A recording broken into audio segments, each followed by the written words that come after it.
সুপ্রভাত বন্ধুরা, সবাইকে দেশ ডেইলি ব্লগে স্বাগত। আশা করি সবাই খুব ভালো আছেন, আমরাও খুব ভালো আছি। তবে চলুন আজকে আমার ভিডিও শুরু করা যাক। বন্ধুরা, দেখতেই পাচ্ছেন আমার সমস্ত সবজি কাটা হয়ে গেছে। আজ মঙ্গলবার, নিরামিষ।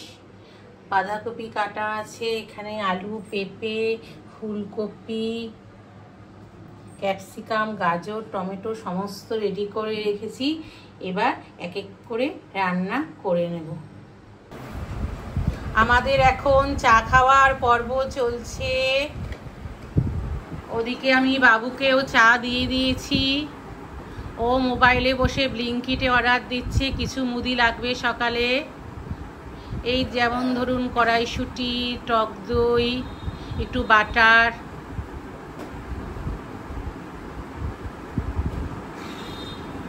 জ্যাক এখন বিছনায় বসে বিস্কিট খাচ্ছে, টুকটুক করে বিস্কিট। ব্লিঙ্কিটে যেসব মুদি অর্ডার করেছিল বাবু, সেগুলি সব দিয়ে গেছে। এই যে ফ্রোজেন কড়াইশুঁটি, নুন, বিস্কিট, বাটার। আমার বাঁধাকপির তরকারি হয়ে গেছে। ওদিকেও ভাতও বসিয়ে দিয়েছি গ্যাসে। বন্ধুরা, আজকে আপনাদের আমি নবরত্ন কোরমা রেসিপিটা করে দেখাবো। নবরত্ন কোরমা করতে প্রথমেই আমার যে যে সবজি লাগবে: ফুলকপি,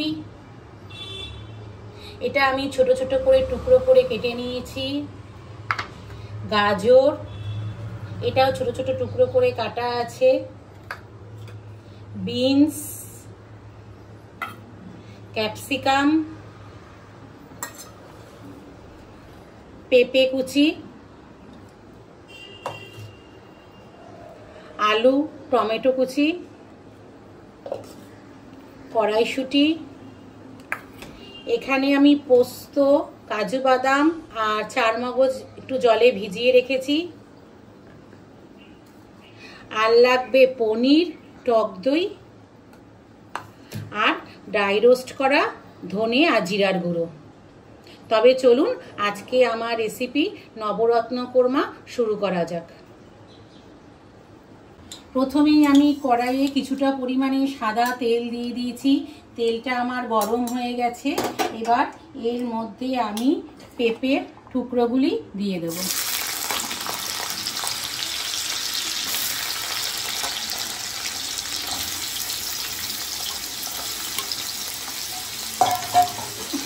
পেঁপের টুকরোটা দেওয়ার পর ভালো করে একটু ভেজে নিচ্ছি।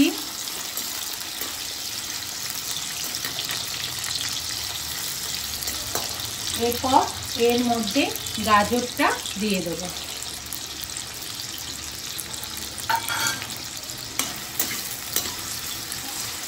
পেঁপে আর গাজর যেহেতু সেদ্ধ হতে একটু টাইম লাগে, এই জন্য এই দুটো আমি আগে একটু ভালো করে ভেজে নেব। গাজর আর পেঁপেটা মোটামুটি একটু ভাজা হয়ে গেছে। এবার এর মধ্যে আমি আলু আর ফুলকপিটা দিয়ে দেব। দিয়ে আবার ভালো করে নাড়িয়ে নেব।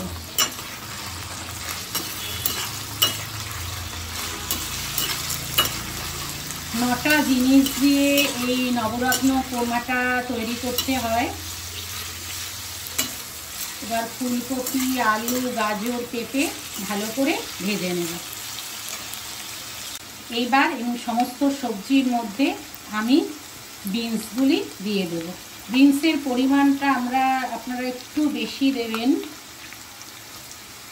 আর বিনসটা দিয়ে ভালোভাবে নাড়িয়ে নেব।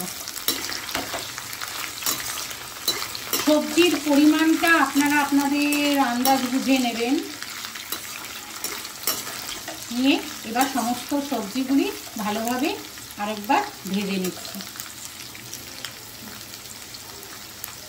এবার এর মধ্যে আমি কড়াইশুঁটি দিয়ে দিচ্ছি আর জিরা ধনে যে ড্রাই রোস্ট করে রেখেছিলাম ওই গুঁড়োটাও অল্প করে ছড়িয়ে দিচ্ছি। এর মধ্যে আলাদা আর কোনো মশলা লাগবে না। এই জিরা ধনে ড্রাই রোস্ট করা গুঁড়োটা দিলে একটা খুব সুন্দর গন্ধ বেরিয়ে যাবে। এবার এর মধ্যে স্বাদ মতো লবণ দিয়ে দিচ্ছি। লবণ দিয়ে সমস্ত সবজিটাকে মধ্যে ভালোভাবে মিশিয়ে নিচ্ছি। এবার এটা কিছুক্ষণ ঢাকা দিয়ে রাখবো। অপরদিকে আরেকটা ফ্রাইং প্যানে কিছুটা পরিমাণে আমি বাটার দিয়ে দিচ্ছি।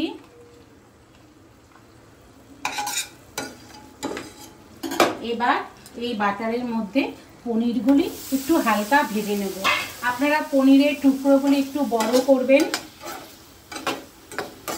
বাটারের মধ্যে দিয়ে পনিরগুলি ভালো করে ভেজে নেব।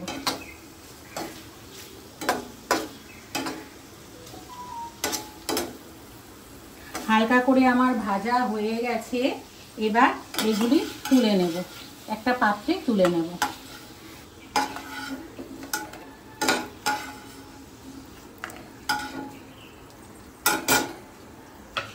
এবার ওই বাটারের মধ্যেই ক্যাপসিকাম আর টমেটো এটা ভালো করে ভেজে নেব।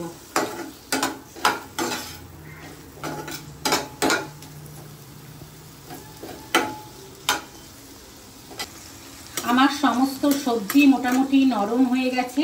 এবার এর মধ্যে কাজু বাদাম, চার মগজ আর টক দইয়ের পেস্টটা দিয়ে দেব।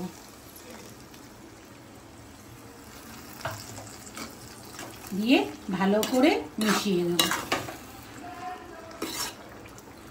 আর সামান্য পরিমাণে একটু চিনি দিয়ে দেব। চিনিটা আপনারা আপনাদের স্বাদ মতো দেবেন। এবার আবার একটু ঢেকে দেব। আমার সমস্ত সবজি সেদ্ধ হয়ে গেছে। এবার এর মধ্যে আগে থেকে বাটারে ভেজে রাখা পনির, ক্যাপসিকাম আর টমেটো এর মধ্যে দিয়ে দেব। দিয়ে ভালো করে মিশিয়ে নেব।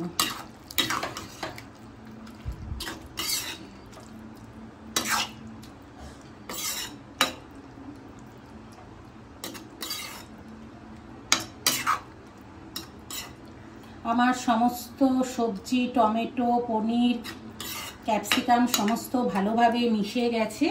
এবার ওপর থেকে আমি ড্রাই রোস্ট করা কেসুরি মেথি দিয়ে দেব। কেসুরি মেথিটা আপনারা অবশ্যই দেবেন। কেসুরি মেথি দিলে রান্নার স্বাদটা খুবই ভালো লাগে। এবার এটা ভালোভাবে নাড়িয়ে নেব।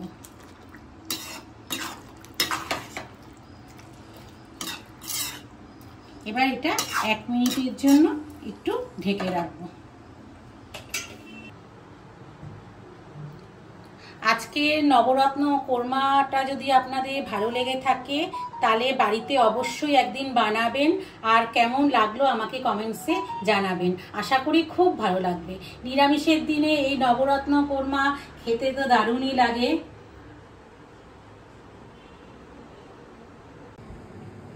আজকে বাবুকে আমি রাতে ডিনারে দিয়েছি পরোটা, বাঁধাকপির তরকারি, নবরত্ন কোরমা আর সাথে মিষ্টি। আজকের ভিডিওটা যদি আপনাদের ভালো লেগে থাকে তাহলে চ্যানেলটাকে please like, share and subscribe করে দেবেন। সবাই ভালো থাকবেন, সুস্থ থাকবেন। শুভরাত্রি। দেখা হচ্ছে অন্য কোনো ভিডিওতে।